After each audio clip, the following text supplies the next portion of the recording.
지금 대통령님께서 제안하고 계십니다.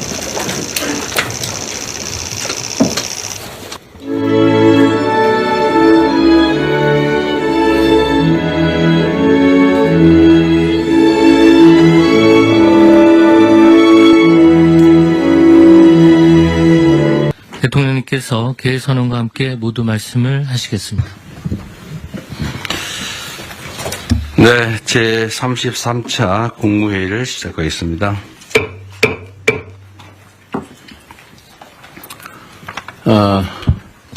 가만있어 보자. 제가 모두 말씀을 드리기 전에 이번에 전임 국무위원들은 다 바뀌었고 지금 임명되지 않은 국무위원 몇 분을 뺀 새로운 국무위원들이 다 오셨는데 전에 인사말 하지 않으신 다른 분들도 좀 하고 시작할까요? 네, 그렇게 합시다. 전에 인사하지 않으신 분들부터 여기서 가면서 할까요? 네, 제 기준으로 누구부터 할까요? 전에 안 하신 분. 해양수산부 장관님부터 그럼 해주시겠습니까? 대한민국의 지속적이고 안정적인 성장이 가능할 수 있도록 열과 성을 다해서 일하겠습니다. 고맙습니다. 국가가 일하는 방식에 대해서 국민들 기대가 큰 것 같습니다. 저도 최선을 다하겠습니다. 감사합니다.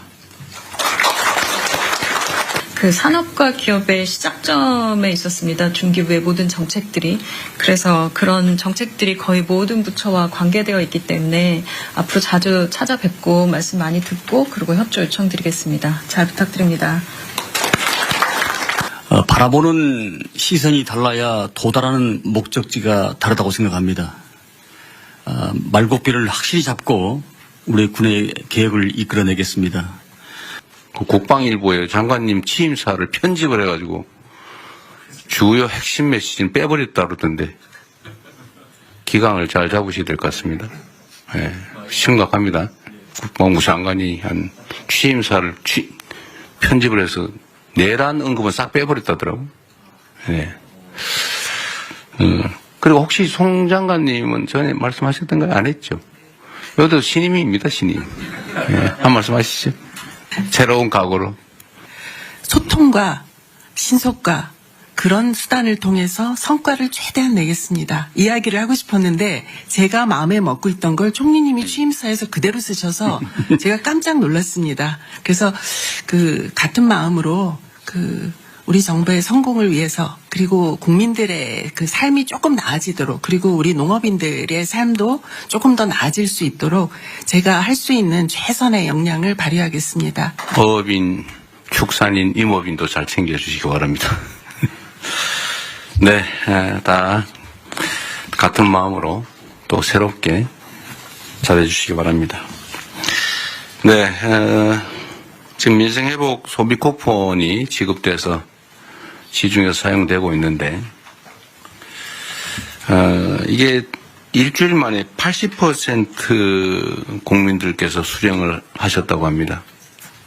이게 비교를 해보니까 2020년에 긴급재난지원금을 지급했을 때 같은 기간에 비교했을 때 24%포인트 더 높다고 합니다. 이거는 사실 우리 국민들께서 얼마나 이 소비 쿠폰을 기다려왔나라는 것을 보여주기도 합니다.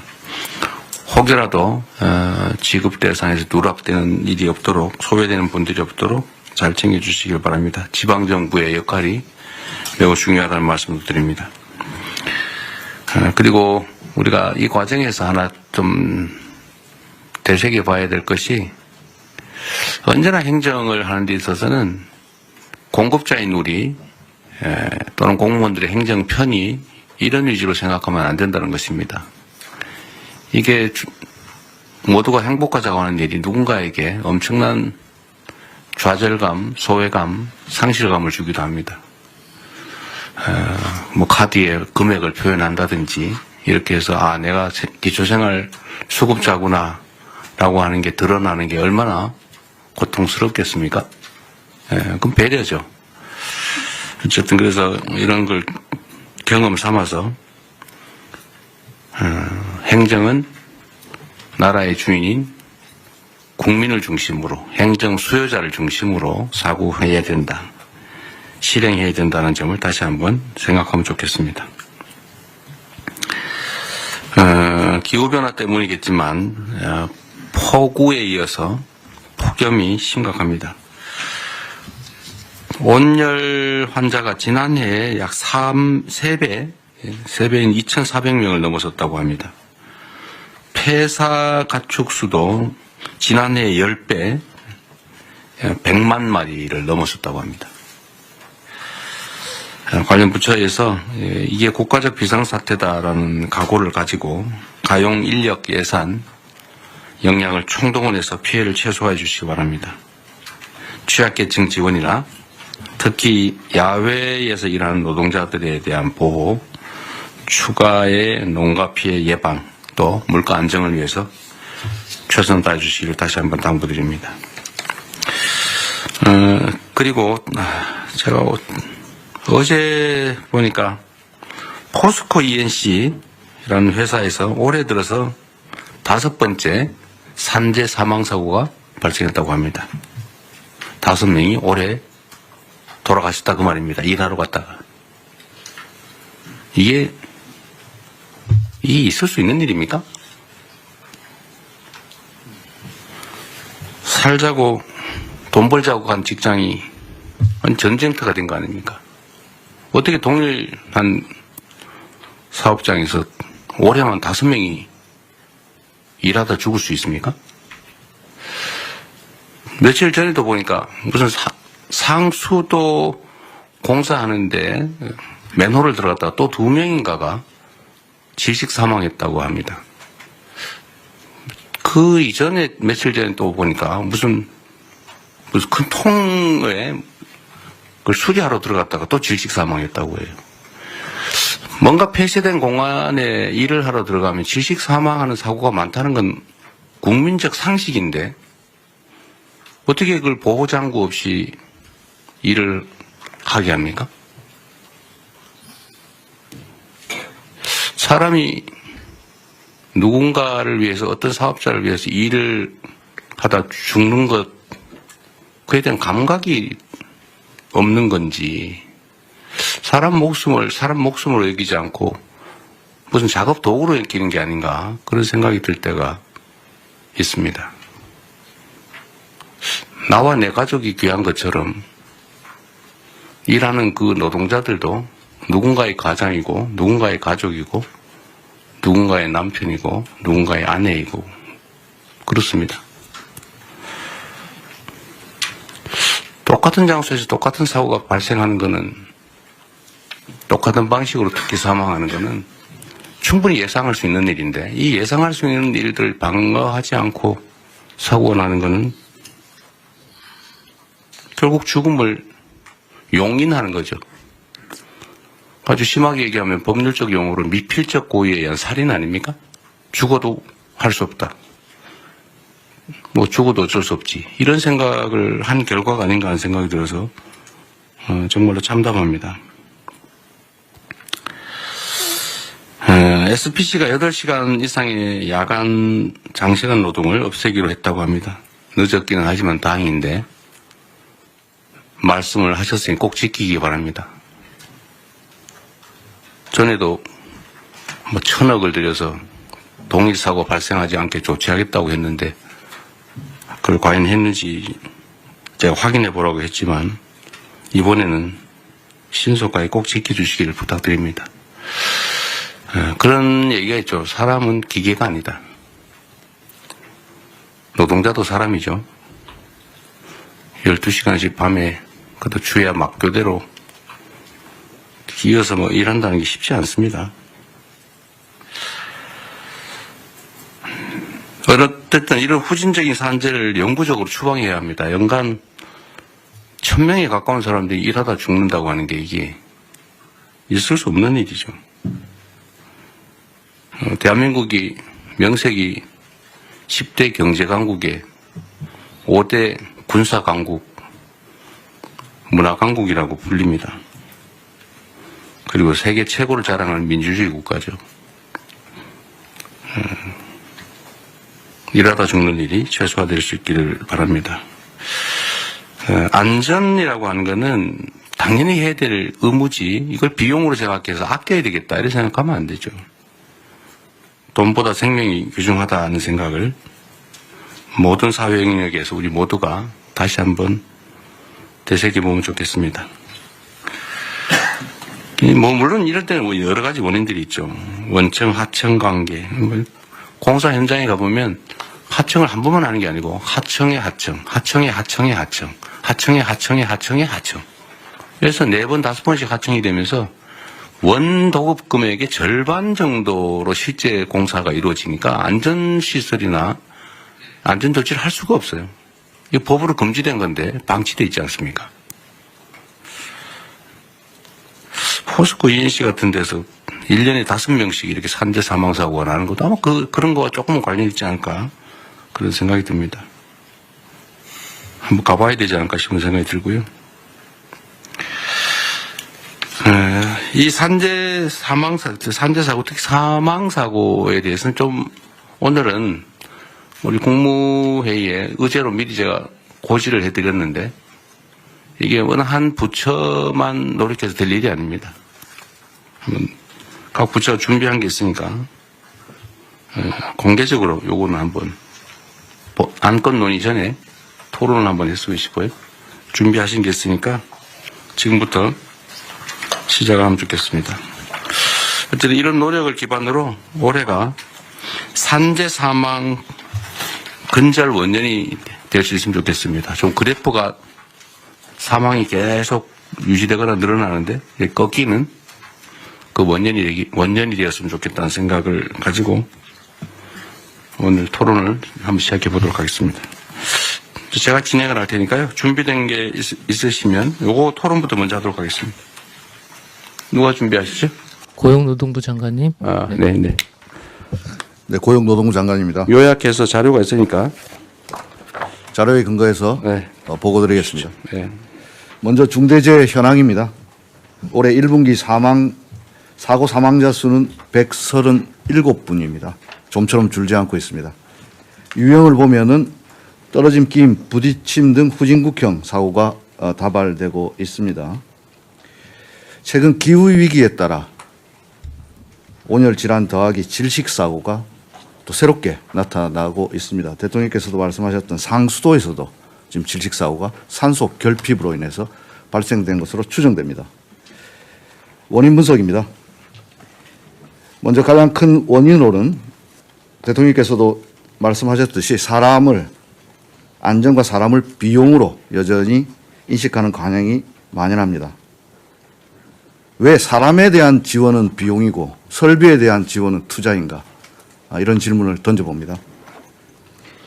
SPC 이 사례에서 대통령께서 정확히 지적하셨듯이 저임금 장시간 노동이 재해자의 집중력을 저하시켰고 이러한 것들이 모여서 재해자의 불안정한 행동이 나타났다는 점에서 그동안 우리는 재해자의 불안정한 행동을 원인으로 지목해 오지 않았나. 우리 정부에서는 원인과 결과를 뒤바꾸지 않겠습니다.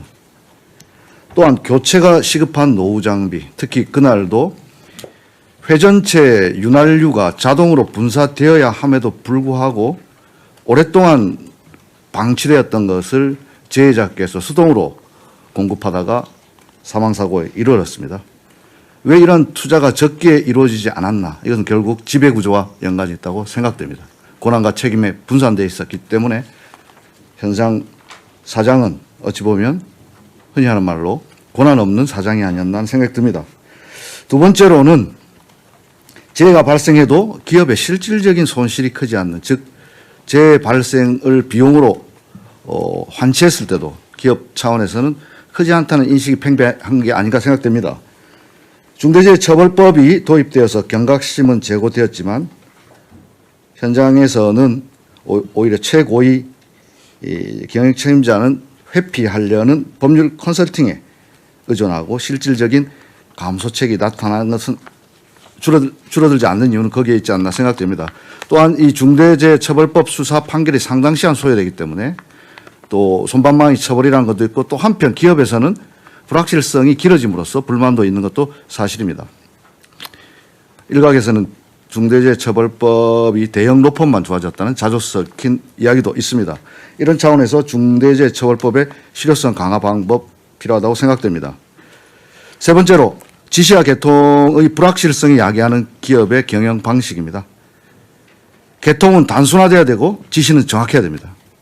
그래야만 안전이 확보되는데 이러한 지배구조의 다단계 구조 속에서 개통은 복잡해졌고 지시의 책임자는 불분명해졌습니다. 이런 문제 근본적으로 발본색원 하겠습니다. 마지막 지난 정부에서 대책이나 집행 과정이 전면적으로 재검토가 필요하다고 생각됩니다. 사람의 안전 생명보다는 오히려 경영 여건을 우선시하는 경향이 있었지 않았나 생각됩니다. 향후 대책입니다. 이재명 정부에서는 근본적으로 중대재해에 대한 대책의 정부의 근본적인 패러다임을 전환하고자 합니다. 이를 위해서는 그동안 기업에 대한 책임 의무를 강화하는 것과 함께 실제 당사자인 노동자들이 보호의 객체가 아니라 자신들이 나서서 예방을 하는 주체로 만들기 위한 인식 전환과 제도 개선이 시급합니다. 아무리 정부에서 행정력을 동원해서 지도 감독한다 하더라도 사후적인 처벌로 될 가능성이 높기 때문에 예방하기 위해서는 당의 당사자가 가장 잘 압니다. 이것이 바로 일터 민주주의입니다. K민주주의의 완성은 일터 민주주의에서 확보된다고 생각합니다.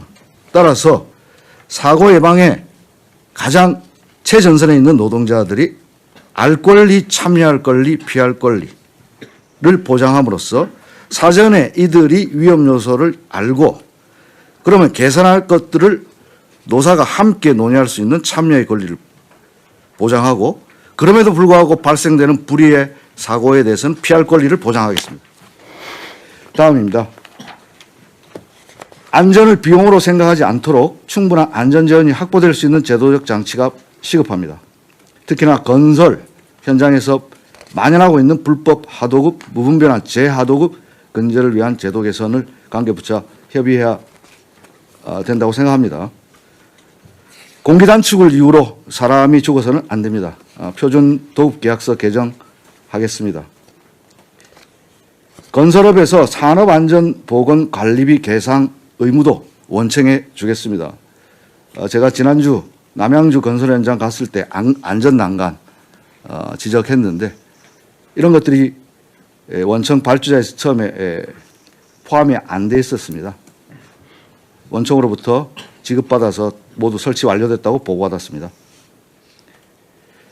다음입니다. 사망사고 발생 시 실질적인 제재가 가능한 방식을 고민하겠습니다. 형사적 처벌과 함께 징벌적 손해배상 등 경제적 제재 그리고 공공입찰의 참가를 제한하거나 영업정지 등 병행 검토하고요. 아까 말씀드렸던 복잡한 지배구조 거버넌스에 대해서 실질적 책임 있는 자, 권한 있는 자에게 책임을 묻도록 하겠습니다. 자료에는 나와 있지 않지만 싱가포르 사례 WHS라고 하는 범정부적 싱가포르도 2005년 당시만 하더라도 저희들과 같은 상당히 높은 산업재해 나라였습니다. 하지만 지금 세계적으로 가장 안전한 나라가 되고 있는데요. 거기에서는 이러한 노동자들의 권리 보장과 함께 실질적 책임자에 대한 처벌 더하기 실질적인 제재, 예를 들자면 벌점을 많이 받았을 때는 이주 노동자의 취업을 제한한다든지 이러한 조치들을 통해서 지금 현재 전 세계적인 안전한 나라가 되고 있습니다. 싱가포르 사례 적극 참조해서 제도 개선에 나서겠습니다. 무분별한 위험의 외주화 제한할 수 있도록 원청 책임을 강화하겠습니다. 적격 수급인이라고 하는 선정 기준을 강화해서 적격자가 아닌 자가 수급받을 수 없도록 하겠습니다. 특히 공공부문부터 위험작업 재하독을 금지하고 불가피하게 할 때는 반드시 승인을 실시하도록 신설을 하겠습니다. 마지막으로 대통령께서 지시하신 산업안전감독관 증언 지방자치단체와 협업을 잘 진행하되 단순한 숫자 증가만 그치지 않고 이들에게 실질적 권한과 함께 책임을 뒤에 병기시킴으로써 실질적인 산업안전 지도가 될 수 있도록 하겠습니다. 예컨대 근로감독관들이 지금 많이 있지만 집단적 노사관계 업무까지 하고 있습니다. 노동조합 동향 보고 이런 불필요한 업무 확 줄이고 여기에 집중할 수 있도록 일하는 방식도 바꾸겠습니다. 대통령께서 SPC에서 특공대가 되어야 된다고 지시하셨는데 특공대 만들어서 예를 들어서 실무 경력을 가진 퇴직자와 신규자를 2인 1조로 해서 이른바 노동안전 투캅스 만들어서 계속 페트롤카를 돌리고 불시에 점검할 수 있도록 하겠습니다. 이상과 같이 대책을 보고 드리고 관계 부처와의 내용은 자료 참조해 주시면 되겠습니다. 이상입니다. 네, 요즘 노동자 출신이 노동부 장관이 되셨으니 옆에 중소기업부 장관은 중소기업을 잘 챙기시고 네. 산업부 장관은 기업들을 잘 챙기시고 자 그런 방향으로 갑시다. 그래서 가는데 일단은 각 부처가 준비한 거 얘기하기 전에 꼭 준비 안 했던 부처라도 말씀을 하셔도 됩니다. 자주간에 이게 옛날에 제가 어릴 때 올리버 트위스트라는 소설책을 본 일이 있는데 그 어릴 때는 몰랐는데 나이가 들어서 알고 보니까 그게 소년 노동의 잔혹함을 풍자한 책이었어요. 그 노동법이 생겨난 이유가 이러다가 노동자들이 다 전멸해가지고 일 시킬 사람이 없어지니까 우리 밤에는 여성들 아이들은 노동시키지 말자. 또는 뭐 13살 이하는 쓰지 말자. 키우자. 그렇게 해서 노동법이 생겨났다고 하잖아요. 예, 공장법의 시초입니다. 네. 하여튼 그 노동법들이 현장에서는 잘 안 지켜지는데 특히 산업안전에 관한 기준들을 다 법에 정해져 놨잖아요. 그죠? 네. 추락 방지 시설이니 뭐 온갖 뭐 예를 들면 폐쇄 공간에 들어갈 때는 뭐 호흡을 다 해야 된다 뭐 온갖 게 다 있는데 그거 다 안 지켜서 다 나는 사고들이죠. 거의 대부분이. 거의 대부분이 그렇습니다. 예. 그거 안 지킨 이유는 돈 드니까. 예, 비용입니다. 비용 드니까. 예, 원청에서 안 주니까. 근데 이게 아주 단순한데 그 비용을 아끼는 게 이익이니까 계속 아끼겠죠. 근데 만약에 이걸 아꼈는데 보험 원리상 비용이 나중에 지출해야 되는 대가가 이것보다 훨씬 더 크더라라고 하면 절대 이러지 않을 거예요. 그죠? 그렇습니다. 그건 뭐냐면 결국은 제재나 대가가 너무 약한 거죠. 그러니까 차라리 사람이 죽는 위험을 감수하는 게 이익인 사회인 거죠. 그래서 이게 핵심적인 원인인 것 같으니까 아까 말씀하신 것처럼 근로감독관 300명 빨리 구성하라는데 몇 명 했어요? 지금 300명 이미 구성되어 있습니다. 구성됐어요? 네, 150 산업안전공단 단속은 나가고 있어요? 매주 나갑니다. 매주? 매일 나가야지 왜 매주 나갑니까? 아, 저는 매주 나갑니다. 아, 본인은 매주 나가시고요. 어쨌든 불시 단속은 계속 하고 있는 거죠? 그렇습니다. 언제 저도 한번 같이 가면 좋겠어요. 고맙습니다. 네. 어쨌든 사람 목숨을 지키는 특공대다 이렇게 생각하고 네. 정말로 철저하게 단속해야 됩니다. 직을 걸겠습니다. 네, 진짜로. 이번에 이거 해가 상당 기간 지나도 산재가 안 줄어들면 진짜 직을 거십시오. 그렇게 하겠습니다. 보호의 객체에서 예방 주체로 이거 아주 재밌는 아이디어 같습니다. 그러려면 사실은 노동자들의 단결된 역량이 되게 중요한데 그죠? 네. 노동조합도 조직 방해나 이런 것들은 요새 별로 없는 것 같긴 하던데.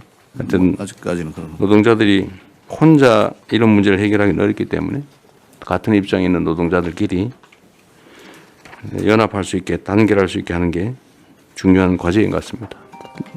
노동자들의 조직률은 좀 올라가고 있나요? 지금 현재 12% 어간에서 정체되어 있는. 한 10년 만에 1% 올랐군요. 네, 그렇습니다. 그래서 오른 게 어디인가 싶긴 하네요. 이게 제일 핵심은 그거 같습니다. 실질적 제재.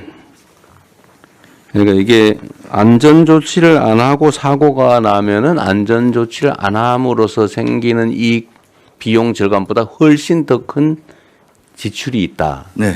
라는 걸 확실하게 제도화하면 네. 사고 안 나게 미리 열심히 하겠죠. 네. 그래서 결국 그게 문명 국가일 것 같아요. 맞습니다. 이 중대재해처벌법 말씀 잠깐 드리면 중대재해처벌법에 우리가 처음에 아이디어를 얻었던 것이 영국에 제정됐던 기업살인법이라 해서 법인에 대한 제재를 그러긴 한데 이게 저는 재계에서 중대재해처벌법 이거 자꾸 문제 제기하던데요. 네. 사실은 저는 이게 그렇게 실효적인가 하는 의문이 있긴 해요. 네네. 대부분 집행유예 정도로 끝나는 데다가 그 실질적 경영주, 그러니까 이런 안전조치를 하지 않음으로써 이익을 얻는 주체하고 실제 처벌받는 주체가 많이 괴리돼 있죠. 네, 그렇습니다. 예를 들면 실제 이익은 예를 들면 회장이 보는데 그렇습니다. 최대로 해야 사장이 책임지는. 네네. 사장은 실제로 고용인데. 네. 그러니까 별로 효과가 없는 거죠. 그래서 실효성 제고 방안을 검토하겠습니다. 근데 이게 저는 형사처벌은 별로 좋은 아주 결정적인 수단은 못 되는 것 같고 맞습니다. 지출이 늘어나게 만들어야 될 것 같아요. 네. 제재도. 네. 그러니까 아까 말씀하신 징벌배상. 네. 그러니까 똑같은 상습적 반복적 사망 사고가 발생한다. 네. 뭐 한 번 우연히 발생한 거라면 모르겠는데 똑같은 현장에서 똑같은 원인으로 똑같은 시기에 똑같은 방식으로 이거는 사실은 거의 고의에 가까운데 이런 경우는 징벌배상을 도입을 하는 것도 한번 고려해 볼 필요는 있죠. 검토하고 있습니다. 아 그래요? 네. 여기 자료에 넣는데 갑자기 말씀하셔가지고 여기 지금 바로 생각했나? 아니요. 여기 보면은 뒤에 있어요? 네. 알겠습니다. 여기, 예. 그런 거라든지 뭐 과징금이라든지 고액의 과징금 사실 경제적 제재를 가해야 실제 예방을 하기 위해 나서지 않을까. 이익과 손실, 자본주의사는 그게 중요하잖아요. 네. 계산이 중요하니까 그것도 한번 고려해야 될 것 같고요. 이제 다른 부처들이 좀 준비한 게 있을 테니까 한번 얘기를 좀 들어보고 또 의논을 마저 하겠습니다. 각 부처가 준비한 건 최대한 좀 요약해서 다 알아들을 수 있으니까 좀 시작하도록 하시죠. 법무부가 먼저 할까요? 예, 순서에 따라 법무부 먼저 하겠습니다. 어쨌든 뭐 중대재해나 산재 관련해 갖고 국민 일반의 감정 신속하고 엄정한 수사 처벌을 원하고 있습니다. 현재 실태를 확인해 보니까 최근에 중재법으로 처리된 30건에 관련해 갖고요. 수사 단계에서 검찰 송치까지가 한 418일 걸렸습니다. 검찰에서 기소까지가 200일이 걸렸습니다. 600일이 넘어가기 때문에 국민 일반들의 정서와는 상당한 거리가 있는 것 같습니다. 원인은 뭐 아시는 것처럼 기업의 보건 안전 시스템 전반을 좀 살펴야 되고 실질적인 지배구조가 어떻게 되어 있는지 이런 것 때문에 뭐 다량의 압수이라든가 사건 관계가 굉장히 많아서 굉장히 지연되는 측면도 있고요. 그다음에 법 시행 초기라 여전히 법원의 판례라든가 수사의 어떤 기법에서 좀 미진한 부분이 있는 것 같습니다. 그래서 저희 법무부에서는 대검에서 전담검사 지정해갖고 초기부터 노동부라든가 관련 유관 기관들이 협의해갖고 쟁점과 수사 방향을 갖다 정리해갖고 좀 더 신속하게 수사할 수 있게 좀 지도하고 있습니다. 그리고 대검 전담부서에서 직접 수사도 지원하고요. 근로감독관 대상으로 중재법 처리 및 수사 노하우 교육도 좀 시키고 있습니다. 그래갖고 최종적으로는 법원의 그 엄중한 처벌이 필요한데 법무부에서는 중재법 그 구형 기준을 마련해 갖고 엄정하게 시행되고 있는데 법원에 지금 양형 기준이 없습니다. 그래서 법원에 양형위원회에다가 양형 기준을 좀 저희들이 강력하게 요청하고 있습니다. 최근 같은 경우는 최근 그 아리셀 화재 사건 같은 경우는 대표자에게 20년 구형했습니다. 그래갖고 저희들이 관련자들이 하여튼 책임에 상응한 또 처벌을 좀 받을 수 있도록 최선을 다하겠습니다. 아리셀 20년 구형하시는데 그 아리셀의 사망자가 몇 명이죠?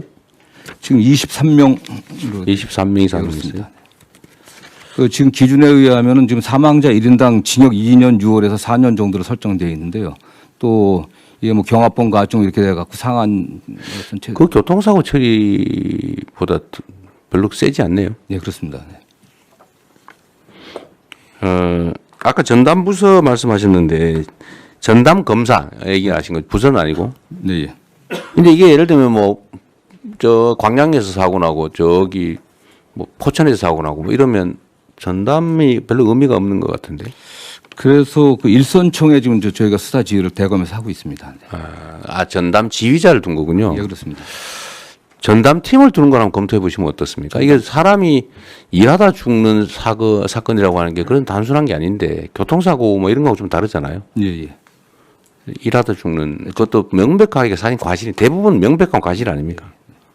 어디 내보니까 천정 철거하는데 여기 비계를 천정까지 설치를 해야 되는데 거기 안 하고 놔도 천정 위에서 천정을 철거하다 떨어졌더라고요. 당연히 떨어질 위험성이 높잖아, 그죠?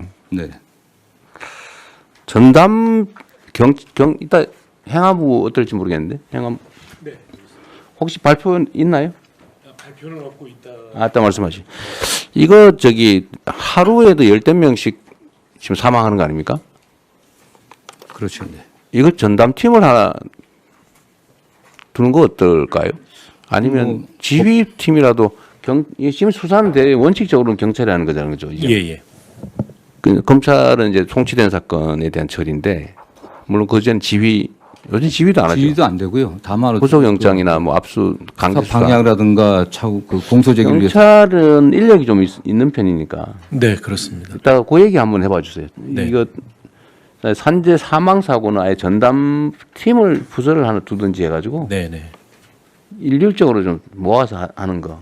이것도 사실 노하우가 필요하잖아요. 산업안전법. 1차적으로 경찰이 그 수사를 해야. 이것도 약간 전문성이 필요한데 아까 이 발표에도 있던데 그죠? 네, 그렇습니다. 이게 지금 수사 노하우가 필요하다. 이거는 산업안전법을 숙지를 해야 되는데 예. 뭐 이 경찰이 했다, 저 경찰이 했다가 뭐 이 검사가 했다, 저 검사가 했다 하면 그 공부하느라고 시간이 많이 걸릴 것 같은데 아예 전담 전문 역량을 가진 사람 팀을 짜가지고 네. 아예 교육을 좀 시킨 다음에 네. 그걸 연구 한번 해보시죠. 팀을 그렇게 구성하는 하겠습니다. 그다음에 법원에 양형 기준 요청을 하는 거는 이거 뭐 우리가 뭐 직접 얘기하기는 좀 어려운데 법무부가 좀 같이 협의를 한번 하시죠. 예, 그렇습니다. 네, 다음 산업부.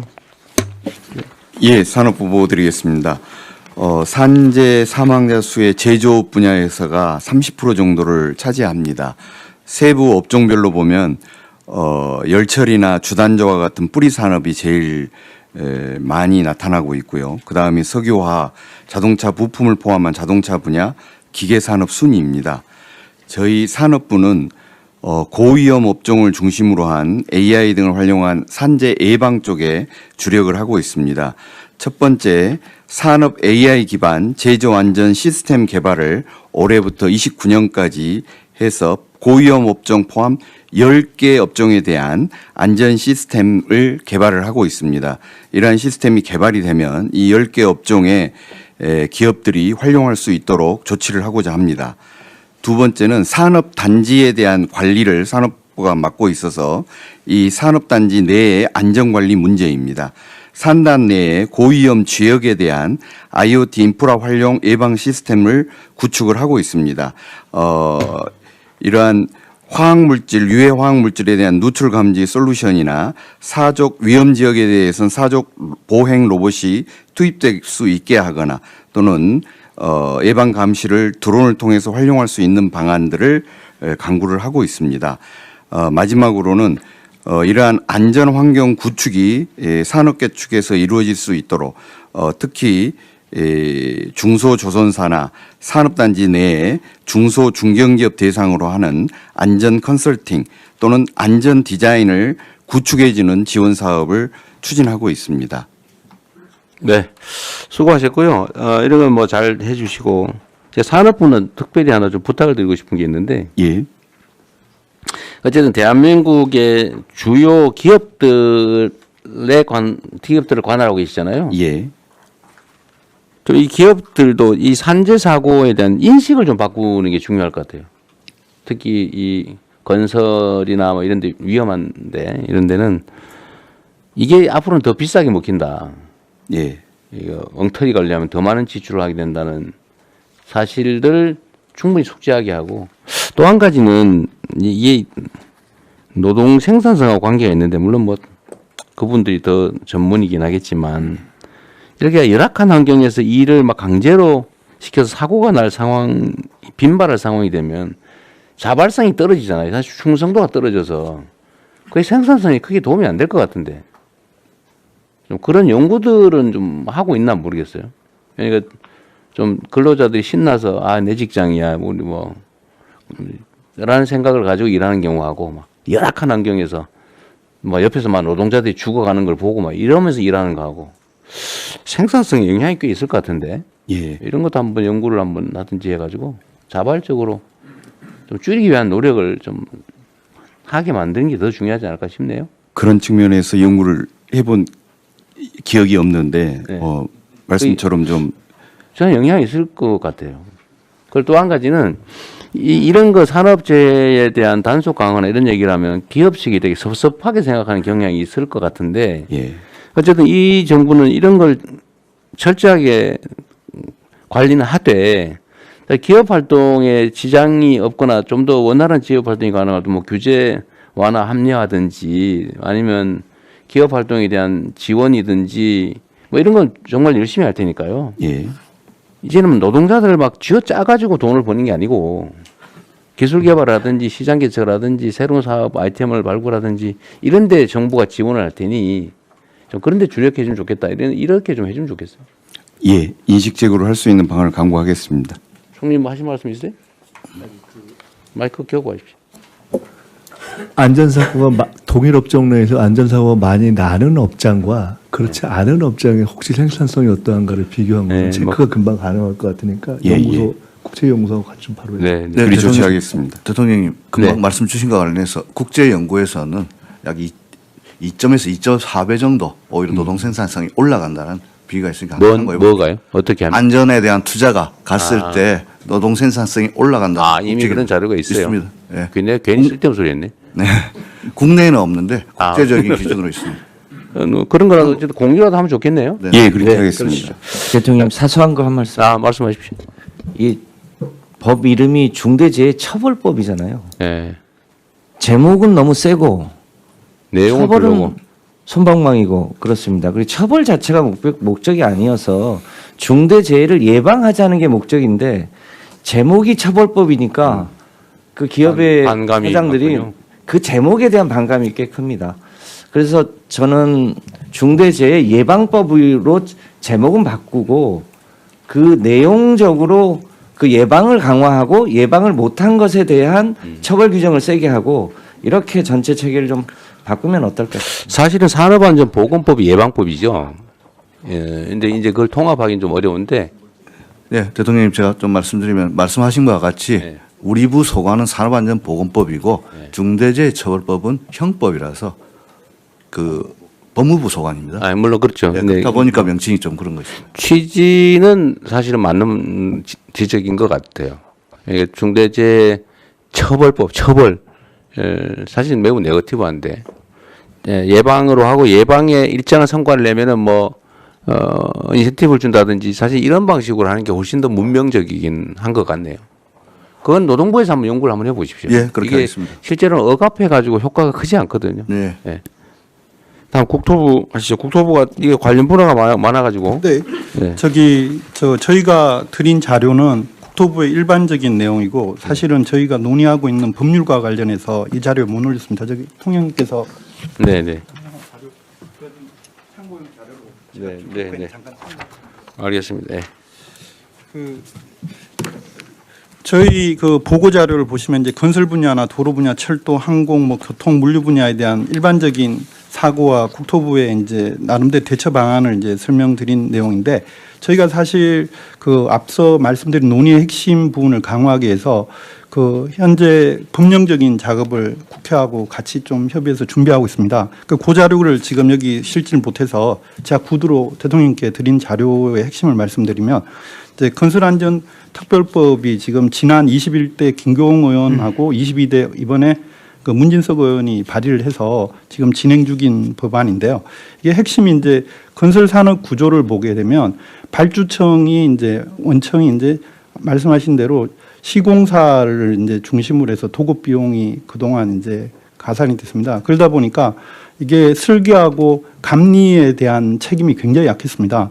그래서 건설안전특별법의 1차 부분은 이제 그 발주청인 원청에 대한 이제 책임, 그 처벌 부분과 관련해서 이 시공에 대한 이제 공사비 책정에 이제 공기 적정성을 원래 보장을 하지만 설계 쪽하고 감리 쪽에도 그와 관련된 이제 적정성을 보장을 하는 거를 하고, 그리고 이제 더 중요한 건 이제 이런 이제 앞서 말했던 그 실제로 사람을 처벌하는 부분에 대한 부분들이 건설회사 같은 경우는 뭐 대리로 뭐 예를 들어 처벌받는 경우라든지 여러 가지 문제가 있어서 실효성에 문제가 있어서 네. 비용적인 거로 이제 저희가 생각하고 있는 거는 법안에 나오지만 매출액 대비 지금 3% 정도의 이제 그 과징금을 이제 일종의 그 하는 방안을 생각하고 있습니다. 그래서 이게 그렇게 될 경우 지금 이제 보통은 영업이익 대비 한 3에서 4% 수준인데 매출액 대비 3%가 나오고 지금 건설업계에서 굉장히 거기 반발하는 경향이 있지만 그 만약에 실효성은 굉장히 강하게 작동할 수 있다고 저희는 보고 있고요. 그리고 이게 특히 이제 발주청 이후에 그 원청인 시공사도 그 안전 규정에 대한 강화를 해서 뭐 앞서 말했던 안전과 관련된 펜스라든 이런 거를 설치를 하지 않아서 하도급이 이제 회사가 뭐 두 번째, 세 번째 하도급이 사고 나더라도 그 부분에 대해서 그 이제 시공사에 대한 책임을 묻는 식으로 법적인 거를 전부 다 처리를 하려고 하고 있습니다. 근데 이렇게 했을 때 제일 이제 문제가 될 수 있는 건 이제 발주청의 비용 부담 문제가, 발주청이라면 저희 공공 분야 뭐 이렇게도 대표되겠는데 공공이 예를 들어서 그 이 비용을 확보하는 게 저희 국가재정법에 따라서 기재부하고 또 협의해서 확보되는 그런 측면이 있어서 사실은 공공 분야에서 어떤 발주에서 예산 부분에 대한 일정 조정이 또 있어야 되고, 나머지 이제 민간에서도 그에 대한 이제 그 인식이나 의식이 이제 마지막 사업까지도 다 책임진다는 그런 거로 전환돼야 되지 않을까.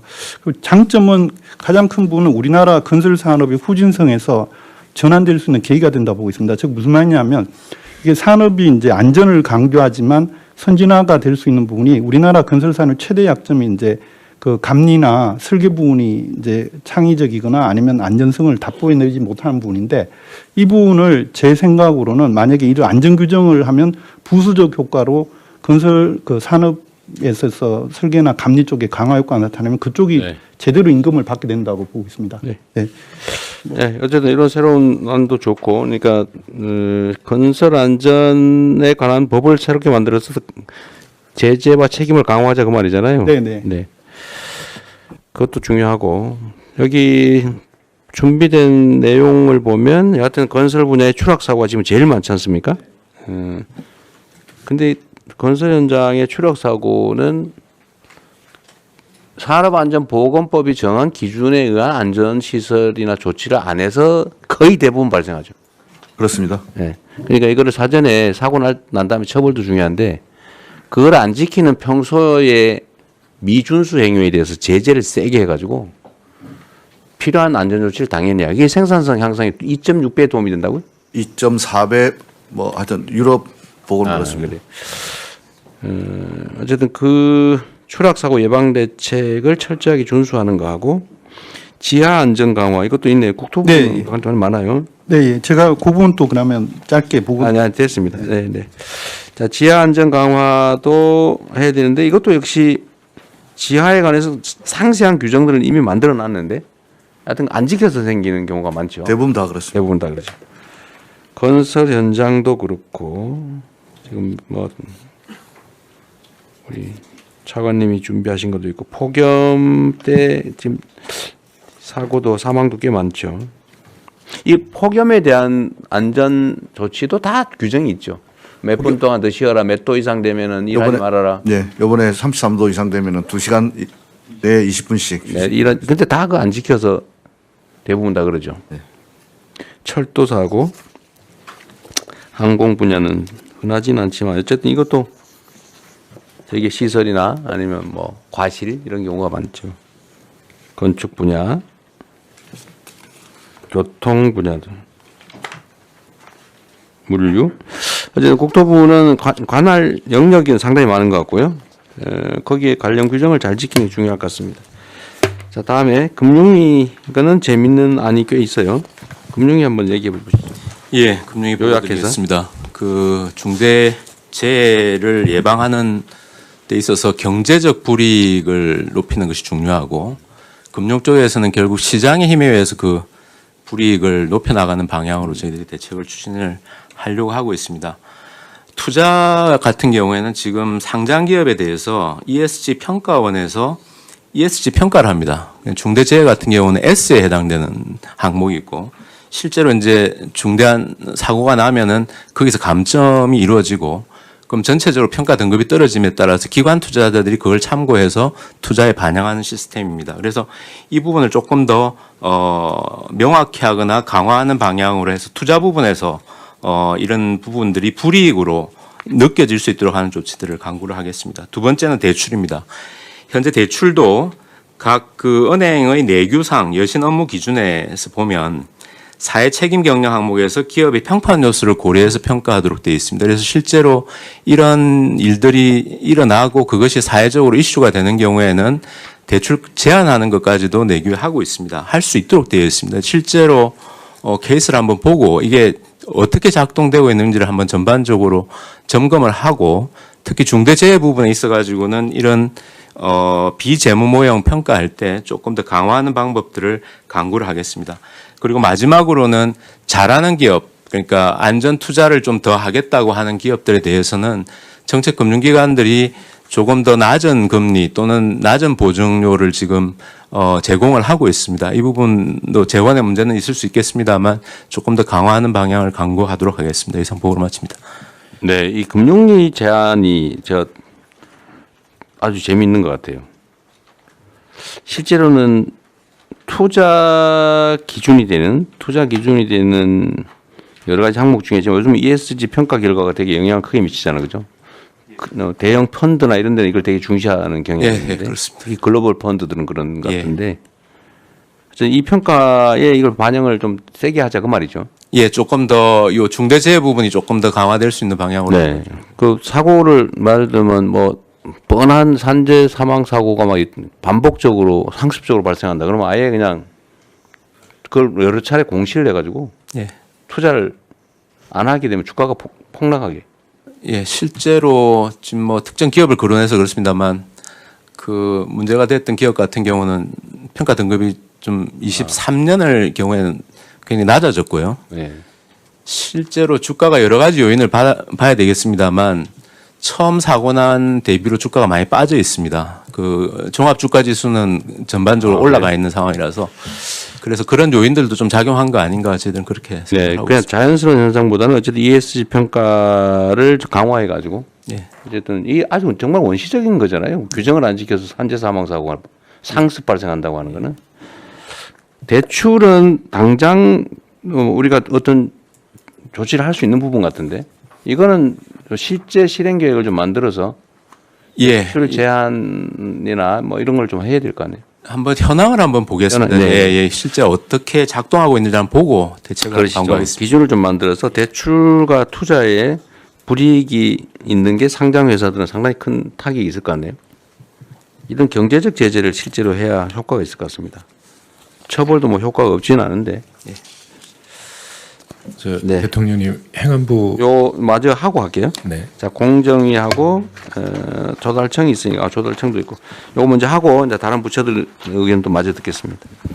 네, 자 공정위 준비한 거 요약해서 간단하게 하시죠. 예, 공정거래위원회입니다. 산업안전 비용을 전가하거나 또는 하도급 대금을 미지급하거나 등은 하도급 업체의 경영 환경을 악화시켜서 결국은 하도급 업체 중대재해 발생의 구조적 원인으로 작용한다고 보고 있습니다. 산업재해를 예방하기 위해서는 원청이 안전관리의 주체라는 인식이 확고해야 되고 그 책임을 하청업체에게 전가해서는 안 됩니다. 그래서 공정위는 그동안 원사업자가 부담해야 될 산업재해 예방 비용을 수급사업자에게 전가시키는 그런 부당 특약을 금지해 왔고요. 이걸 위반하면은 시정조치 과징금 벌금이 부과됩니다. 그리고 그 부당 특약이 사법상 효력도 없다라는 그런 법률 개정안을 지난 4월에 통과시켰습니다. 그래서 10월부터 시행될 예정입니다. 또한 원청이 안전관리 책임을 명시한 표준 하도급 계약서를 마련해서 적극 홍보 확산해 왔습니다. 건설의 경우에는 대부분의 사업자가 표준 하도급 계약서를 사용 중입니다. 그리고 안전관리 책임이 부당하게 전가되는 사례가 있는지 지속적으로 점검해 왔습니다. 그러나 최근에 사고가 빈발하고 있고 그래서 원청이 이런 비용을 전가하고 있는지에 대한 점검 필요성이 더욱 커졌습니다. 그래서 공정위는 그런 재해가 자주 발생하는 건설 업종을 중심으로 원청이 안전관리 비용을 하청에 전가하는 행위를 집중 조사하고 있습니다. 7월부터 9월까지 집중 조사하고 있는 상황입니다. 법 위반 사항이 확인되면 엄정하게 제재하겠습니다. 또한 하도급 대금이 안정적으로 지급될 수 있도록 하도급 대금 지급 보증 확대 등 종합적인 제도 개선 방안을 마련할 계획입니다.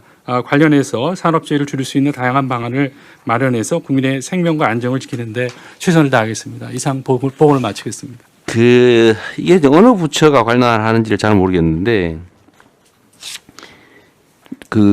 수차, 예를 들면, 하도급 여러 차례 하는 거 있잖아요. 그 원래 법에 내가 보면 한 차례밖에 안 되는 걸로 알고 있는데. 건설업은 한 번밖에 안 됩니다. 종합건설. 실제로 한 서너 번 하잖아요. 그죠? 네, 그렇습니다. 근데 이거에 대한 제재가 좀 부실해서 그런지 법으로 금지를 해도 없어지질 않아요. 아주 고질적인 문제입니다. 그리고 그 때문에 임금체불 발생하고. 똑같은 구조입니다. 임금체불과 산재는. 이거는 공정위에서 좀 단속을 좀, 이런 거 공정위 단속 사안인가요? 그건 아니죠. 법이 공정거래위원회 하도급법에 있는 것으로 되어 있지 않습니다. 그래서 저희가 국토부. 국토부 소관이 불복 하도급 하는 거? 건설업에서는 국토부입니다. 국토부. 예. 불법 하도급 현장 관련은 저희가 관리하고 있는 걸로 알고 있습니다. 그래요? 하여튼 이거 우리가 법으로 정했으면 지키고 못 지킬 것 같으면 그 법을 없애야지. 네. 애매모호하게 어영부영 지키는 사람은 손해, 안 지키는 사람은 이익. 이게 이 비정상 사회의 대표 케이스 아닙니까? 법을 잘 지키면 손해 보고, 안 지키면 이익 보고. 지키기 어렵거나 그러면 차라리 법을 없애야지. 만들어 놓고 안 지키는 건 진짜 문제거든요. 네. 어쨌든 요거는 노동부가 국토부하고 협조를 하든지 국토부한테 가서 빌든지 아니면 뭐 수를 사들이든지 뭔 수를 써서라도 하여튼 강력하게 단속하게 하십시오. 그렇게 하겠습니다. 네, 어쨌든 노동부가 주무 부처니까. 알겠습니다. 네. 하여튼 이 건설 하도급 문제는 이제 따로 한번 얘기를 한번 해야 돼요. 정말 고질적인. 네, 고질적이죠. 네, 이건 산업재해하고 나중에 보호드릴 체불임금하고도 네. 같은 구조입니다. 톡하면 체급을 발생하는 게 하도급 때문에, 순차 하도급 때문에. 그렇습니다. 네, 공정거래위도 어쨌든 이런 구조적인 문제, 특약의 문제, 약관 문제 이런 거는 하되 공정위가 좀 더 할 수 있는 게 있을지 아무튼 좀 살펴보겠습니다. 네. 네. 자, 마지막으로 조달청. 네. 예, 조달청 관련은 기재부 1차관입니다. 대신 보고 드리겠습니다. 네. 먼저 현재 국가계약 법령상에서는 이제 행안부는 지방, 중앙정부는 이제 기재부가 갖고 있는 법률이 있습니다.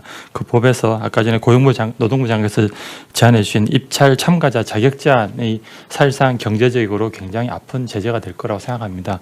현재 이 입찰 자격 제한에는 중대재해처벌법이 없고 산업안전보건법 위반만 들어가 있습니다. 그래서 이번에 중대재해처벌법 위반 사유도 추가로 할 계획입니다. 그렇게 되면 이제 법률을 개정을 하고 조치를 해야 될 사항입니다. 그래서 구체적인 내용은 고용부랑 협의해서 법 개정을 추진하도록 하겠습니다. 그리고 조달청 안에서 관리하는 것으로서는 낙찰할 때 신인도 평가에 감점을 부여하는 체계가 있습니다. 여기에도 물론 이제 중대재해처벌법 규정이 없기 때문에 그것도 추가해서 감점을 확대하는 방안을 검토하겠습니다. 네, 아주 좋은 생각이네요. 요 현행 법령의 중대재해처벌법 위반 사유를 입찰 제한 사유로 추가하겠다는데 이렇게 하면 안 될 것 같고요. 네. 중대재해 발생 자체를 사유로 해야지 처벌법 위반으로 하면 이게 몇 년 간대잖아요. 예, 이 법률 위반이 확정되기는 너무 오래 걸리니까 표현의 오류인지는 혹시 모르겠는데 중대재해 사망 사고가 발생하면 제한하는 걸로. 예, 제 말씀은 그렇게 되는데 실제 현재 계약법에도 보면 산업안전보건법에 따른 규정을 위반하여 뭐뭐 등에 따른 사망 위해를 가한 자를 제한하게 돼 있어요. 네, 돼 있습니다. 다만 이 경우에 말씀하신 것처럼 이 산업안전보건법 위반인지 결국 중대재해법을 넣더라도 중처법 위반인지를 누군가는 확정을 해야 되는데 그 확정 기간이 현재 노동부로 알고 있습니다. 그래서 그래요? 네, 그래서 그러면 형사 판결이나 이거 전에 이거 중대재해다 이렇게 먼저 판정을 해요? 법의 정의에 중대재해라 함은 그러니까 예, 1인 이상 사망 그거를 누군가가 이거 중대재해다 이렇게 해줘야 된다. 고용노동부가 이거는 중대재해가 발생했다 이렇게 규정합니다. 아, 그래요? 예. 그 수사 전에? 처벌 여부는 이제 법원 수사나 나중에 기소 단계에서 하고. 되는 아. 거고. 네. 그러면 노동부에서 이거 중대재해다라고 일종의 하면 그 네. 기업은 여기서 제한이 됩니다. 작업장에 사람이 사망하면 일단 빨리빨리 해줘야 될 거 아니에요? 그렇습니다. 바로바로 하는 시스템은 있어요? 예, 중대재해 발생되면 바로 중대재해는 바로 근데 직보되고. 제재 정도가 낙찰자 입찰 제한의 현재 제재 정도와 앞으로 계획은 어느 정도예요? 현재 법에서 2년으로 하고 그거를 대통령으로 위임을 해놨습니다. 그런데 사고에 따라 대통령령 1년, 1년 반, 2년으로 이제 중대성에 따라서 규정을 하고 있습니다. 입찰 제한을 한 번 사고 나면 얼마, 두 번째 사고 나면 몇 년, 세 번째 사고 나면 이런 식으로 하는 그런 방법도 검토를 해보고 중복하면 더 제재를 강화하는 거예요. 예, 현재는 사망자 수에 따라서 사망자 수 네. 조금 그 부분도 예, 반복성에 따라서 좀 추가하는 걸 검토하시죠. 예. 네네. 그런데 이게 조달 사업은 지금 조달 사업이라고 하면 그러면 공사, 물품 구매, 시설, 예. 용역 다. 예, 그런 걸 다 포함하고 있습니다. 네, 이거 관리를 좀 잘하면. 그런데 이렇게 하면 이거 제대로 하면 사실 건설회사 상당 부분은 입찰 제한이 됐었을 것 같은데 실제로 좀 된 데 있어요? 지금까지는 중대재해처벌법은 포함 안 돼 있어가지고 저희들이 지금 기재부에 건의해놓은 상황입니다. 네네. 아, 계획? 예, 중처법이 없습니다. 현재 반영이 안 돼서 반영을 하겠다는. 아, 하겠다고. 아, 지금 하고 있다는 게 아니고, 네. 아. 향후 대책으로 대책을 인원수로 했는데, 아, 이걸 중복성에 따라서 추가하겠다고 말이에요? 아닙니다. 현재는 산안법 위반만 들어가고 있는데 법을 고쳐서 중처법 위반도 추가를 하고. 산안법 위반은 결과와 관계없이. 아, 그렇죠. 그러면 사망 사고가 발생을 하면. 네. 그렇죠. 그 기준을 만들어서 산업안전보건법 위반을 지금 사유로 했는데. 예, 현재는 있고요. 근데 지금 결과를 가지고 위반, 판단하자. 예, 예. 중처법 위반 사유도 추가하겠다는 내용. 좀 세게 하십시오. 예, 법 개정할 때. 몇 번 막 걸리면 아예 그냥 정보 공사를 못하게. 예, 이거는 아예 자격이 제한되는 거예요. 그러니까 뭐 몇 번 2년 하는데 또 걸리고 그러면 아예 그냥 서너 번, 두세 번 걸리면 아예 못하게. 아, 예, 그것도 같이 검토하겠습니다. 아니, 제가 왜 이 얘기를 하냐면 지금 여기 발표가 이제 마지막이라 없는데 원래 그 규정을 위반하면 인허가를 취소 정지시키는 경우가 가끔 있잖아요. 네. 내가 알기로는 무슨 수도 요금 안 내고 뭐 이러면 건축허가 안 해주고 이런 게 있는데 그런 거 있잖아요. 예. 우리 이거 누가 담당하지? 그런 제도가 있는데 우리 법제처 잘 모르세요?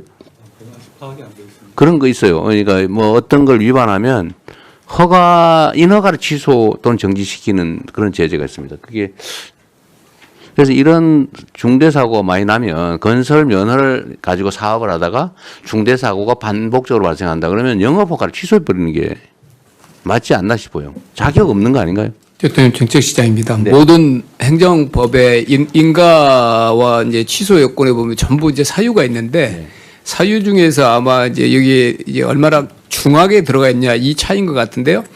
관련 법들이 모든 부처에 걸쳐 있습니다. 그래서 한번 그렇죠. 예. 저희가 법제처로 상의를 해서 현행 우리 그 인허가 제도에서 제재 사유에서 중대재해가 어느 정도 돼 있는지 뭐 경중이 제가 볼 때는 중하게 안 돼 있을 것 같은데요. 중하게 해서 조정하는 방안을 전부처 한번 검토를 하겠습니다. 그러니까 입찰 제한도 제한인데 예를 들면 건설 면허를 받아가지고 건설 공사를 하다가 아예 안전시설 조치 의무를 하나도 안 해가지고 정말 뭐 매년 막 사람이 죽어나간다. 이거 건설 못하게 해야 되는 거 아닙니까? 이런 경우라면? 그럼 이런 경우에는 인허가를 아예 일정 정도는 정지, 일정 정도 반복되면 취소, 건설 면허를 취소한다든지 건설 면허를 그걸 한번 도입을 해보는 것도 어떨까 싶습니다. 일단 현황 파악을 하겠습니다. 네네. 그래서 제재를 아예 계약을 못하는 정도를 넘어서 더 심하면 아예 인허가 면허를 통째로 취소 정지시키는 것도 검토하시죠. 네, 검토하겠습니다. 네. 아, 네네, 말씀하십시오. 이게 입찰 제한이라든가 하게 되면요. 거의 100% 다 효력 집행정지 가처분 신청하고 법원에서 많이 받아집니다. 그리고 실제로 많은 조달청에서 입찰 제한을 하게 되면은 대기업 같은 경우는 로펌 선임해갖고 효력 집행정지 가처분 받으더라고 그냥 해버리거든 경우가 많습니다. 그래도 결국은 결론이 나면 판결이 나면 그때부터 정지될 거 아니에요. 예, 근데 그게 뭐 다른 어떤 수단이 있어서 그런지 뭐 또 계속 또 뭐 안 할 수는 없겠죠. 근데 그것도 비용이니까. 다른 어떤 제재들 뭐 점수를 줄이든지 해서 네. 거의 다 그 효력 집행정지 가처분이 받아지니까 이게. 그것도 감안해서 검토를 하면 하죠. 어쨌든 뭐 제재를 당하는 입장은 그걸 포기할 수는 없을 테니까. 네. 그리고 다른 부처들 의견 있으면 말씀을 좀 하시죠. 누구 할까요? 네, 행안부. 네, 행안부 말씀드리겠습니다. 대통령님 아까 말씀 주신 것처럼 경찰청에서도 산재 전담 수사 인력을 확보해서 이 산재 관련 수사에 차질이 없도록 하겠다는 말씀드리고요. 행안부는 재난과 안전관리를 총괄하는 부처이기 때문에 이 기업 내에서 벌어지고 있는 산재도 경우에 따라서 화학사고라든가 또는 화재사고 또 공사장에서의 대형 붕괴사고라든가 이런 것들이 사회재난으로 대형화될 수 있다라고 하는 것을 염두에 두면서 이 범정부 차원에서 이 중앙재난안전대책본부를 가동 할 수 있는 그런 준비를 하고 있습니다. 그래서 노동안전 종합대책에게도 참여를 하고 있는데요. 그래서 그 행안부가 이 소관하고 있는 기업재해 경감법은 기업 내 재해를 줄이기 위한 이 법입니다. 그래서 기업 내에 재난 사고를 예방 대비 또 대응 복구하는 체계를 구축하도록 지원을 하고 있습니다. 아까 이제 이 금융위에서도 그렇고요, 또 공정위 또 조달청에서도 여러 가지 이제 이 중대재해를 일으킨 기업들에 대한 이제 불이익에 관한 말씀도 계셨는데요. 이렇게 이제 기업재해 경감법에서는 재해의 경감 활동 우수 기업을 지정해서 관리를 하고 있습니다. 그래서 재해 경감 활동을 잘 하고 있는, 그래서 ESG 평가를 잘 받는 기업에 대해서는 조달 가점이라든가 보험료 할인, 뭐 대출 금리 인하라든가 이런 인센티브 대책도 함께 마련해 주시면 기업의 안전 활동 대책을 독려하는 데 도움이 될 것 같다는 보고 말씀드립니다. 아까 말씀하신 것 중에 하여튼 경찰이 이 문제에 대해서는 좀 전문 전담 수사 조직을 만들어서 전담 수사 인력을 만들어서요. 예, 1차적으로는 근로감독관들이 판단을 해서 넘겨오는데요. 거기에 대한 법률적 대처 바로 이루어질 수 있습니다. 근로감독관을 한 다음에 경찰이 수사를 그 다음 단계 시작해요? 그 동시에 하잖아요? 동시에 들어가고 있습니다. 동시에 해야죠. 네. 네. 알겠습니다. 또 다른 부처. 예, 대통령 해양수산부도 그 선원의 안전 사고들이 있습니다.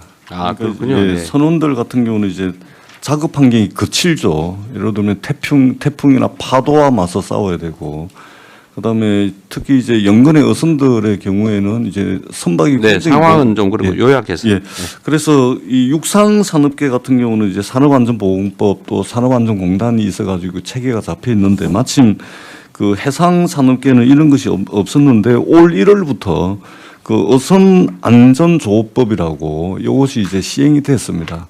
그래서 이 부분에 안전조치 미이행에 대한 처벌 규정이 들어가 있는데 이것을 좀 철저하게 좀 관리 감독을 해서 안전사고가 생기지 않도록 최선을 다하도록 하겠습니다. 네. 노동부 장관님, 지금 산업안전보건법에 각종 이렇게 무슨 의무 조항을 쭉 만들어서 이제 뭐 사업자가 지켜야 될 뭐 사항인가 쭉 있잖아요. 네네. 그것도 필요한 걸 계속 보완해 나가고 있겠죠. 네, 그렇습니다. 그런데 그걸 어길 경우에 대한 제재가 어느 정도예요? 제재가 예를 들면 뭐 있어요? 형사처벌, 산업안전조치 의무를 평소에 안 했다. 예를 들면 어디 건설 현장에 갔더니 추락 방지 시설을 하게 됐는데 안 하고 일 시키고 있더라. 라고 하면 제재가 어느 정도입니까? 과징금이 있을 수 있고. 아니 현재 제재가 어떠나요? 현재 제재 제가 모르겠습니다. 네, 파악해 보겠습니다. 누가 지금 시간 될 때 좀 찾아봐 주시고 법제처장이 좀 찾아주시고 지금 전화기를 다 뺐겠죠. 네. 나중에 그러면 한번 확인해 보겠습니다. 산안법에 위반했을 때 어느 정도 제재인지 제재가 어느 정도냐. 보고 누가 좀 나가서 확인 좀 해봐 주세요. 그래도 시간이 좀 있으니까. 근데 일단 한 가지 참고로 말씀드린다면 여러 가지 좀 제재 조치가 있을 수 있을 것 같은데 아까 그 대통령님 말씀하신 것도 그렇고 그 갑부 장관님 말씀하신 것도 그렇고 사실은 그 예방을 강화한다는 측면에 있어서는 물론 이제 사고 발생 후의 예방이긴 하지만은 저희가 보기에 가장 실효적인 방법은 작업 중지 명령입니다.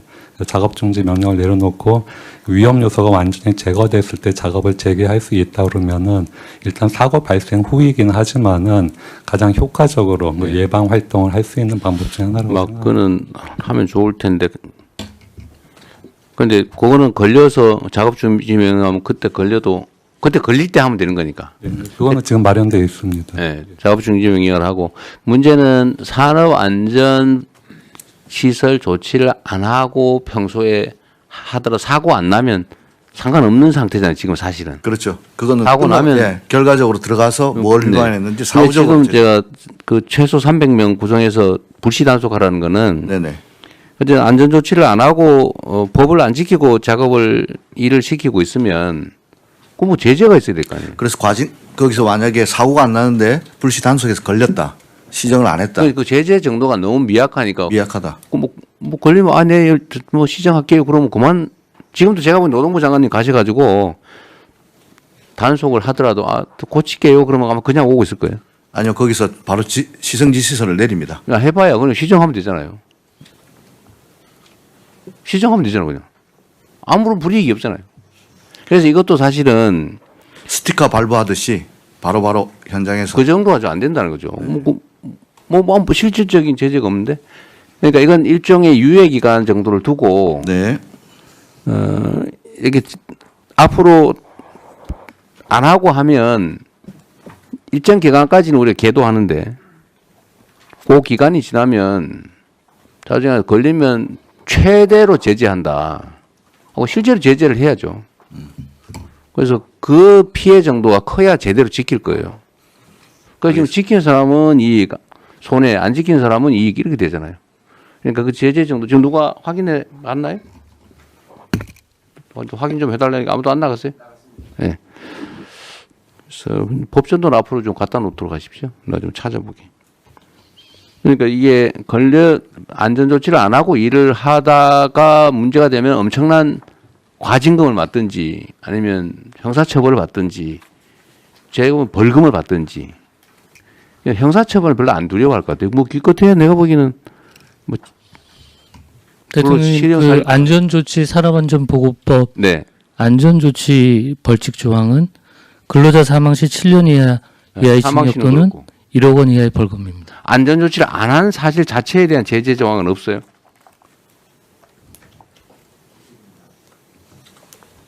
사고 났을 때는 그렇고 그거는 뭐 안전조치를 해야 한다. 그런데 그걸 안 하면 어떻게 한다는 제재 조항이 없어요 아예.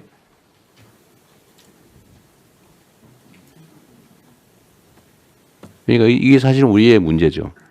이 많은 사람이 있는데 그걸 아무도 모른다는 사실이에요. 저도 문제죠. 저는 제재 조항이 당연히 있을 줄 알았는데.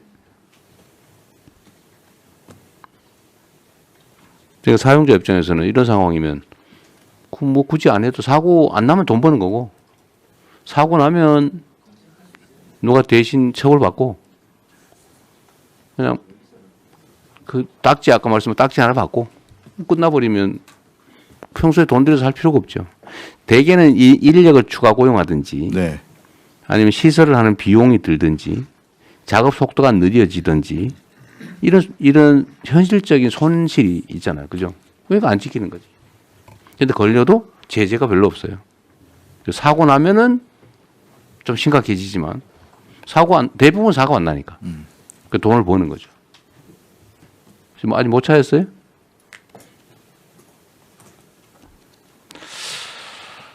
그러면은 좀 찾아보기로 하고 그것도 노동부 장관께서 안전조치를 평소에 안 하는 것에 대한 제재를 어떻게 할 것인지 얼마나 강화할 건지 그 형사처벌은 별로 의미가 없을 것 같아요. 그걸 가지고 징역 살 수도 없고 사고도 안 나는데 결국은 과징금을 하든지 벌금을 고액을 하든지 경제적 제재 방법을 경제 제재를 그거로 인해서 얻을 수 있는 경제적 이익의 몇 배를 물리는 뭐 이런 게 있을 것 같아요. 네. 그걸 연구해 봅시다. 알겠습니다. 네, 곧 확인되는 대로 알려주세요, 누가. 네. 네, 누가 말씀하십시오. 네. 공개적으로 말씀하십시오. 네. 또, 자, 그러면 더 없으면 제가 잠깐 네. 말씀. 네, 간단하게 말씀하시죠. 네. 인사혁신처장 최동석입니다. 요새 유명해지고 있어서 대단히 죄송스럽습니다. 이런 마이크로한 제재, 마이크로한 규정들을 만들어서 산재를 예방하고 중대재해를 예방하는 방식은 절대적으로 필요합니다. 제가 보기에는. 그런데 그것이 필요하지만 그것으로 충분하지 않다는 생각을 늘 가지고 있습니다. 뭘 해야 되냐 하면 인간의 존엄성은 건드릴 수 없다는 이 철학적 배경이 없이는 이 규정만 가지고는 이 문제를 근본적으로 해결할 수 없다는 생각입니다. 왜 그러냐 하면 네, 그건 충분히 이해하겠고요. 네. 아주 결론만 요지를 말씀해 보시죠. 예, 그 필요성은 누구나 공감할 테니까요. 그러니까 정신과 육체를 건드릴 수 없도록 하는 교육이 필요하다는 겁니다.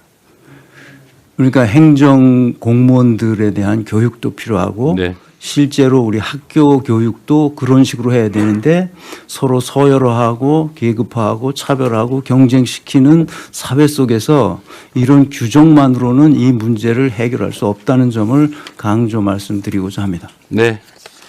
나 또. 마지막으로 네. 네. 중기부입니다. 지금 말씀 주신 거 보고요. 저희가 준비했던 건 3가지인데 상습적 중기부가 준비한 게 있었어요? 자료가 없는? 아니요. 저희 또 내부적으로 말씀하십시오. 얘기를 해서 네. 네. 반복 발생 사업장에 대해서는 중기부가 지원 사업을 많이 하고 있어서 여기에 대해서는 정책 자금 제한을 할 수 있다고 생각은 되는데 그 업체에 대한 기준과 내용을 좀 정해 주셔야 할 거라는 생각은 듭니다. 이게 그 정책 담당자들마다 모두 다른 기준을 가져갈 수는 없으니까요. 그래서 그 부분이 하나 준비되면 저희도 반영하는 부분이 있을 것 같고 또 하나는 1년에 6만 명 정도씩 중소기업 CEO들 교육을 한다고 합니다. 여기서 이루어지는 산업 안전 예방 관련된 부분의 교육 내용들을 한번 보고 어느 수준까지 교육하고 해야 되는 네. 인식 제고 부분에 대한 부분도 같이 보고 산업 안전에 관한 교육, 뭐 네. 우최동석 처장께서 말씀하신 거와 좀 관련성이 있을 텐데. 건설 현장은 또 걸리면 그냥 안 한 걸 걸리면 한 5만 원 정도. 과태료 5만 원 최대가 내서 최대 5천만 원. 성면 처리를 안 했을 때 성면은 되게 좀 크지 않습니까? 이러니까 아예 지킬 필요가 없는 거죠. 이거 5천만 원까지인데 5만 원에서 5천만 원까지 다양합니다. 근데 또 최소 5만 원. 이거를 사실 이런 걸 고쳐야 됩니다. 지금 보니까 산업안전보건법 각 조항의 안전조치를 정해놓고 그걸 위반했을 때 과태료 최소 5만 원, 최대 5천만 원이라는데 이렇게 하면은 지킬 이유가 없죠. 필요성을 제고하겠습니다. 요거를 어떻게 개정할지 네. 이것도 한번 검토를 하고 논의를 한번 해보죠. 네. 알겠습니다. 여기에 구멍이 있었던 것 같습니다. 네. 잘 알겠습니다. 네. 또 혹시 의견 없으시면 정리할게요. 하여튼 산업재해 사망 문제는 사실은 우리 사회의 여러 가지 사망, 불의의 사망 원인 중에 두 번째로 한 세 번째 정도 되는 것 같네요. 자살, 교통사고, 산재. 어쨌든 이거를 다시 최소화할 수 있도록 각 부처가 노력을 해야 될 텐데 주무부처는 어쨌든 노동부가 할 거고 노동부 자체에서 하는 것 외에 다른 부처가 해야 될 일을 오늘 쭉 토론을 해봤는데 이제 정리를 할 거 아닙니까? 오늘 말씀하신 걸 다 정리를 할 텐데 그걸 최대한 신속하게 입법할 건 입법하고 규정으로 만들 건 만들고 또 현장에 필요한 조치는 하고 인력 예산 필요하면 요청하시고 네. 그리고 그 결과를 다음 주까지는 어렵겠지만 되는 대로 보고도 해주시고 실제 실행할 수 있는 건 하시고요. 네. 그리고 현장은 최대한 많이 가보시고 그렇게 하겠습니다. 그렇게 하도록 하시죠. 지금 벌써 11시 20분인데 나머지 산불, 산사태, 그다음에 산림관리 방안 이거는 사실 논쟁이 되게 많은 사안이에요. 그죠? 저는 지금 온갖 얘기를 다 듣고 있는데 왜 30년 된 나무를 베가지고 새로운 묘목을 심냐. 저번에도 한번 제가 여쭤봤는데 그게 탄소 발생을 줄이는 효과가 있다는데 저는 여전히 상식적으로 납득이 잘 안 되고요. 두 번째는 그걸 베어버리니까 산사태 원인이 되더라라는 얘기가 있어요. 지금 이번에 산청에 저번 정동식 장관께서 말씀하신 것 같은데 산청에 산사태의 원인이 예정돼 있었다. 근데 그게 왜 이유가 뭐냐? 제가 들은 바로는 그게 한 20년 전쯤에 벌목을 했던 지역이라 그래요. 그러니까 오래전에 벌목을 하면 일정 기간 동안 계속 산사태 위험이 커진다. 장관님이 들으신 거는 뭐였어요? 왜 산사태 지역이라고 예정했다? 혹시 아세요? 예. 그러니까 왜 산사태 위험 지역으로 분류돼 있었는지? 산사태 취약 지역이 있고요. 이게 그거는 뭐 우리 산림청에서 기준을 가지고 정하는데요. 왜 그런지 혹시 아세요? 그러니까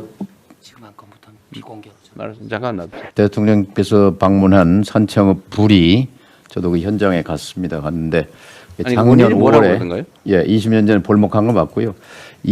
작년 5월 달에 경상남도가 행정안전부에다가 산사태 취약 지역으로 산청군 내에 5개소를 보고했습니다. 근데 이게 비공개 처리됐습니다. 그 동네 주민들은 여기가 산사태 취약 지역인지를 잘 모릅니다. 그러니까 이거 정보 공개만 되고 가령 폭우가 예고됐을 때 주민들에게 경고를 했다면 충분히 사망사고 이 자리에서만 3사람이 죽었거든요. 일단 논점은 이제 그건 아니고요. 하여튼 그 지적은 맞고요. 그런데 여기가 왜 산사태 위험 지역이었냐에 대해서 제가 받은 어떤 정부 입장과 완전히 반대쪽인 사람이에요. 그분이 저한테 하는 얘기는 이게 오래전에 벌목을 했던 지역이기 때문이다. 이렇게 주장을 하더라고요. 근데 맞는지 잘 모르겠어요. 근데 그게 외형상으로는 산림이 멀쩡하더라는 거예요. 저도 와보니까 멀쩡하더라고요, 산림이. 한 20년 동안 다시 자랐으니까.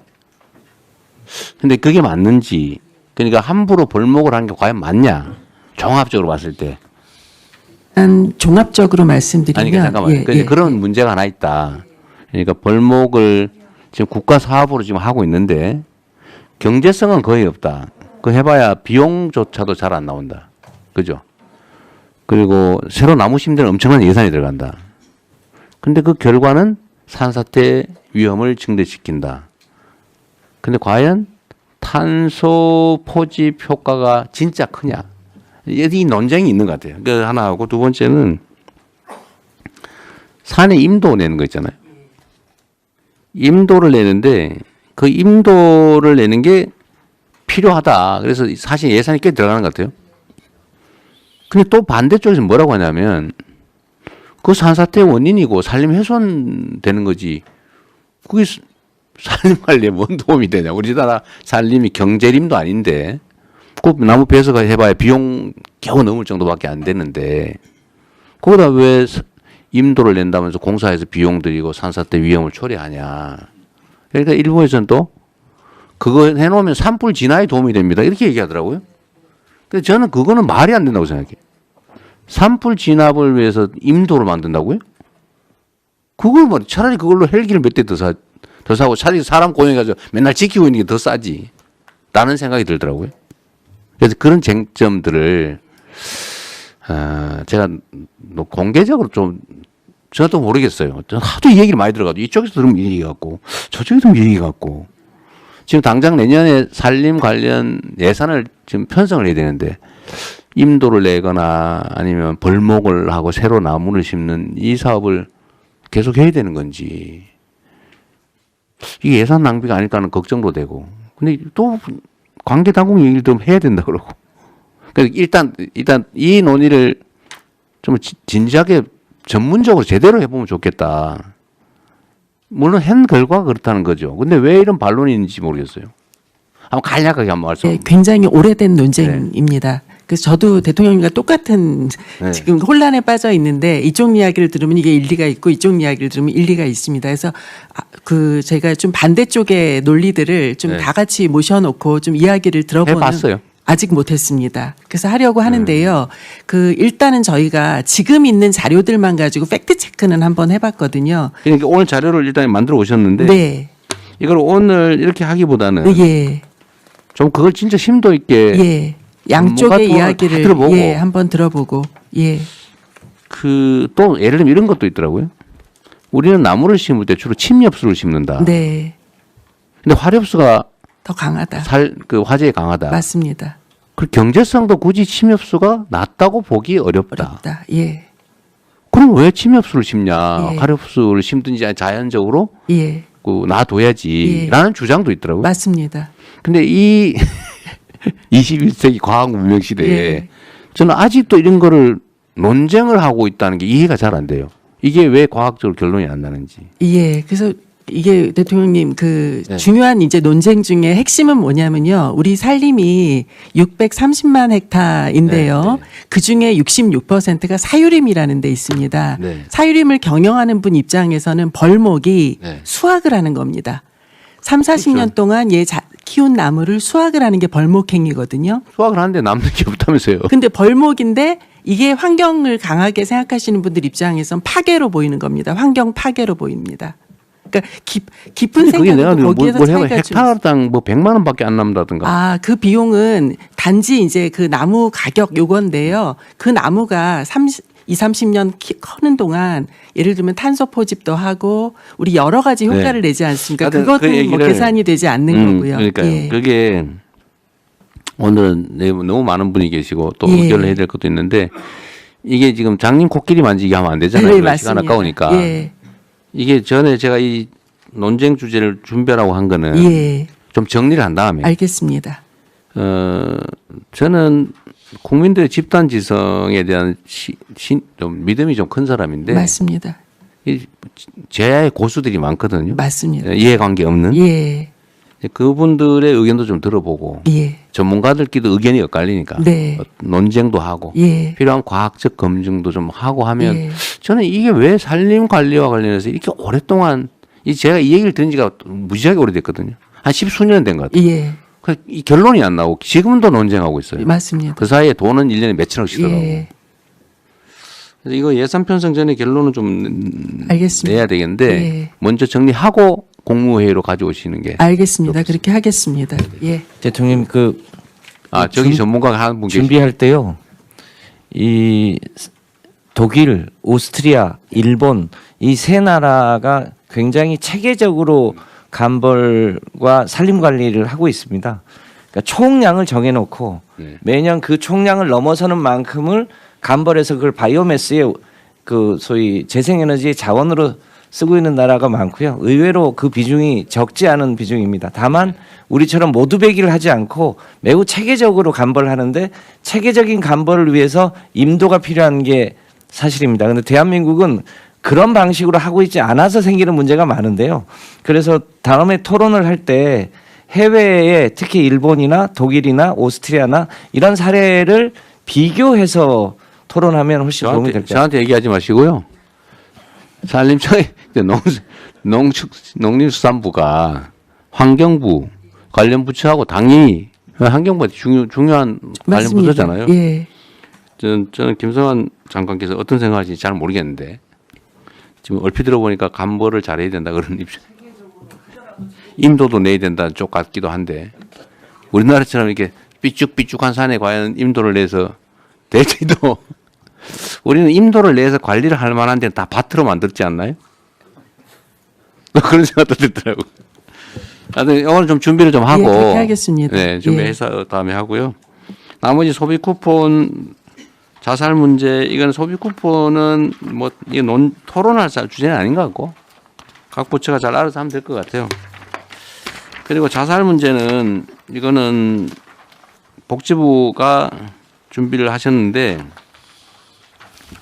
이것도 충분히 좀 사례 조사나 각 관련 부처, 민간 전문가 또는 이해관계 집단 이런 데 다 의견들 잘 모은 건가요? 계속 모으고 있는 중입니다. 아직 안 끝난 네, 거죠? 네, 아직 좀 진행 또 중입니다. 정리를 하고 난 다음에 얘기하도록 하시죠. 네, 그러겠습니다. 이거는 우리가 이 바쁜 시간에 장님 코끼리 만지듯이 하면 안 되니까요. 자, 자살 문제도 현황을 아는 거는 뭐 읽어보면 되니까 나중에 좀 더 정리한 다음에 다시 하도록 하겠습니다. 그리고 전에 우리가 각 외청들 보고를 받다가 말았죠. 외청 다 끝났나요? 조달청 하나 받았습니다. 조달청 하나밖에 못했죠. 얘기하다. 그러면 다음 국무회의 때는 여러분 그 외청 보고는 일단 중단하고 각 부처 순서를 정해가지고 주요 현안, 주요 개혁 과제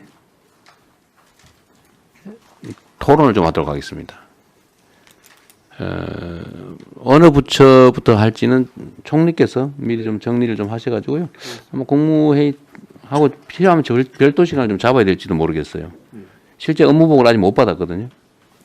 각 부처 업무 보고를 받아야 되니까. 대통령 부처 업무 보고는 이제 부처별로 2개씩 돼 있는데요. 2개씩이요? 그걸 그런데 이제 그 형식은 사실 부처가 대통령한테 보고하는 형식이 있어서 지금 말씀하신 취지는 부처 업무 보고도 있지만 또 같이 토론도 하시다는 그런 취지여서. 네, 그렇습니다. 예, 국무회의 또 토론 이 시간과 부처 단독 업무 보고 형식하고 상의해서요 보고 드리겠습니다. 예. 근데 저는 지금 각 부처들이 너무 칸막이가 돼 있어가지고 저는 이제 사례들 한두 가지 말씀드렸습니다만 좀 직접 관련이 없어 보이도 다른 부처들이 그 얘기를 같이 나누는 게 중요할 것 같아요. 뭐 시간 낭비처럼 느껴질지 혹시 모르는데 그래도 한 번은 스크린하고 각 부처들이 다른 부처에 이런 주요 현안이 있구나. 그리고 대개 의제들은 다 다른 부처에 관련이 있어요. 아까 우리 본 것처럼 산재사고만 해도 노동부 현안이라고 보통 생각하지만 사실 전혀 아니거든요. 노동부 독자적으로 해결이 안 돼요. 그래서 해결이 안 된 거예요. 전 부처가 나서가지고 관계된 것들 다 해야 되기 때문에 그 세부적인 무슨 통계 자료니 이런 거는 그냥 보고할 때 서류로 대충 하면 되고 주요 현안, 예, 각 부처의 개혁 과제 이거는 같이 공유를 좀 해야 될 것 같아서 예, 그걸 국무회의에서 하고 그 중에 보완이 필요하거나 뭐 각 부처만 해야 될 게 있으면 따로 떼고. 알겠습니다. 예. 아니면 부처를 한 그룹핑을 서너 부처로 묶어서 같이 그래 할 하는 사안들은 것도 그렇게 하고. 그것도 하나의 방법입니다. 부처는 따로 할 건 따로 하고. 예. 관련 부처 몇 군데만 할 건 몇 군데라고. 예. 같이 공유해도 괜찮은 거는 국무회의 할 때 그냥 신속하게 쭉 한번 훑어보고 나가게. 방식을 2개를 검토해서 보고 드린다. 단계별로 하죠. 예. 그 다음부터 하고 필요하면 국무회의를 일주일에 한 번이라도 몇 번 더 할 수도 있습니다. 업무 파악을 좀 빨리 해야 되기 때문에요. 그 다음 주 화요일부터는 끝나시면 좀 몇 부처부터 하루에 한 2개 부처 정도. 대통령 비서실장입니다. 그 안을 준비해 놓은 게 있어서요. 네. 예, 보고를 추후에 그러시죠. 드리고 네. 논의를 국무총리님하고 하도록 하겠습니다. 알겠습니다. 이제 이거한 의결을 해야 되니까 회의는 비공개로 바꾸고 회의를 진행을 하도록 하시죠. 네. 네.